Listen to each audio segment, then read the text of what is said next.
थी। मई जून के महीने में वहाँ चारों तरफ सूखा पड़ जाता था।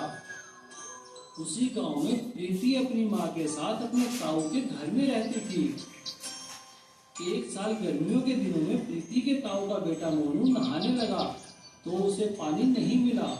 उसे गुस्सा आ गया और उसने अपनी माँ को आवाज दी, माँ माँ, पानी फिर खत्म हो गया है, देखो नहाने को पानी नहीं है। अरे मैंने तो बाल्टी में पानी भर कर रखा था तुम्हारे लिए, ना जाने कहाँ गया। जरूर ये प्रीति का काम होगा। प्रीति बेटा, तुम्हारा तो रोज का काम हो गया है। जब भी हमें पानी की जरूरत होती है तुम दोनों माँ बेटी सारा पानी खत्म कर देती हो। नहीं नहीं भाभी, ऐसा मत कहो, हमने जानबूझकर ऐसा नहीं किया। प्रीति की माँ को इतना कुछ सुनाने के बाद भी मोनू की माँ का गुस्सा शांत नहीं हुआ और वो अंदर जाकर मोनू के पापा को भड़का देती है। मोनू के पापा बाहर आकर प्रीति और उसकी माँ से कहते हैं, निकल जाओ इधर से, परेशान करके रख दिया है तुम दोनों माँ बेटी ने। उन दोनों के हाथ पैर जोड़ने के बावजूद भी किसी पर कोई फर्क नहीं पड़ता। दोनों माँ बेटी अपने पुराने घर जाने के लिए निकल जाते हैं। रास्ते में प्रीति की माँ अचानक बेहोश हो जाती है। प्रीति को सहारा न देखकर भगवान से प्रार्थना करने लगती है, माँ तुम्हें क्या हुआ? नहीं नहीं नहीं माँ, उठो उठो।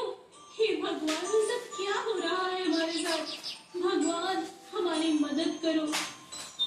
तभी उसे नजदीक ही एक हैंडपंप दिखाई देता है। वो वहां जाकर उसे चलाने लगती है। काफी देर तक चलाने के बाद भी उसमें से पानी की एक भी बूंद नहीं निकलती। लेकिन वो हैरान हो जाती है, उसमें से सोना गिरने लगता है। प्रीति वो सोने के टुकड़े उठा लेती है। तभी वहां से जीप में एक लड़का निकलता है। प्रीति उस लड़के से कहती है, सुनिए, जरा आप हमें शहर तक ले चलिए। हमारे पास पैसे नहीं है, लेकिन ये सोना है। आप चाहे तो इसे रखिए, लेकिन हमें शहर ले चलिए। वो लड़का प्रीति और उसकी माँ को लेकर शहर जाता है। प्रीति हैंडपंप से निकले सोने को बेचकर अपनी माँ का इलाज करवाती है और कुछ ही दिनों में काफी पैसे लेकर वो दोनों वापस गांव आ जाते हैं। यह देखकर प्रीति के ताऊजी और उसका परिवार उनसे जलने लगते हैं। अचानक ऐसा क्या हो गया? तो ये दोनों इतने अमीर बन गए। हमें दोनों पर नजर रखनी पड़ेगी, देखना पड़ेगा ये क्या करते हैं। एक रात जब प्रीति हैंडपंप से सोना निकालने जा रही थी, तभी मोनू उसका पीछा करता है और उसे वहां से सोना निकालते हुए देख लेता है।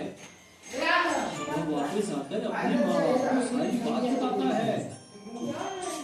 मोनू, उसकी माँ और उसके पापा अगली ही रात सारा सोना निकालने के लालच में हैंडपंप के पास जाते हैं और लालच में आकर वो लोग देर रात तक सोना निकालते रहते हैं। जैसे ही वो लोग सोना उठाकर घर की ओर जाने लगते हैं, तभी उन्हें कुछ लुटेरे घेर लेते हैं। रुक जाओ, क्या है तुम्हारे पास? दे दो हमें। लुटेरों को देखकर वो लोग भागने लगते हैं, लेकिन लुटेरे उनका पीछा करकर उन्हें मार देते हैं और उनका सारा सोना छीन लेते हैं। और सोने के लालच में आकर प्रीति के ताऊ और उसका परिवार सभी खत्म हो जाते हैं। इसीलिए कहते हैं, बुरे कर्मों का फल हमेशा बुरा ही होता है। मुर्गी के